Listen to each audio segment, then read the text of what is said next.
I guess it started with, in the beginning, with my stubbornness and my unwillingness to just release our finances and release really just our entire lives over to the Lord. And I kind of took it as like an indictment on myself, and also on maybe a little bit on my manhood and my inability to provide adequately for my family and my household and stuff like that. We're in the process of struggling, and I can tell that Dalen is really struggling. Like, he's more worried than I've ever seen him, and even though he's still like laid back and stuff, I could just tell like something wasn't right, and in my spirit I just felt this is wrong, We just kind of got to this crucial point to where it's like, you know what, we just can't go on. It seemed like the harder I tried, the more I did, the worse things got.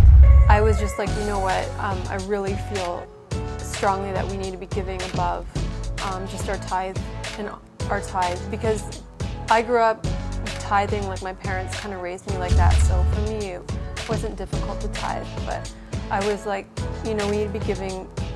I just felt strongly about a certain number at that time in our life that we needed to be giving every month. I definitely didn't feel that the Lord is telling me to give that amount. It about knocked me over, because I don't know, the way my mind worked it, like I worked out the amount that she wanted to give, and I was like, man, that's like payments on a nice car. That's like payments on like an Acura, monthly payments that she wanted to give. And so, but I was, I prayed about it, and I felt that, no, in this case, like, she's hearing from the Lord, she's right in this, and so we'll go ahead, we'll do that. And literally, like, the next month, we were blessed with an amazing deal on an Acura.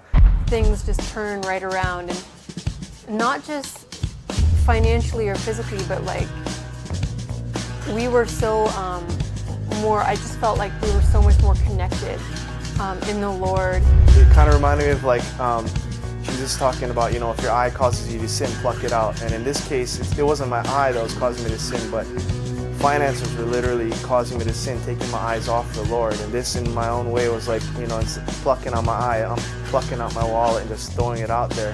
When you completely release those things to the Lord and surrender it, and you allow Him to take over, and it is a daily process, I find, for myself. We were blessed. We stepped off that cliff in faith, and literally He was right there to catch us right away. That month, things started changing. Cindy got blessed with an amazing job. Our finances had a huge turnaround from that moment on, and it wasn't like we're doing, and I mean, I was doing everything I knew how to do prior to this point, and I literally did nothing different from there on out except just trust totally in the Lord and be a giver. Every time we just were giving every opportunity we had.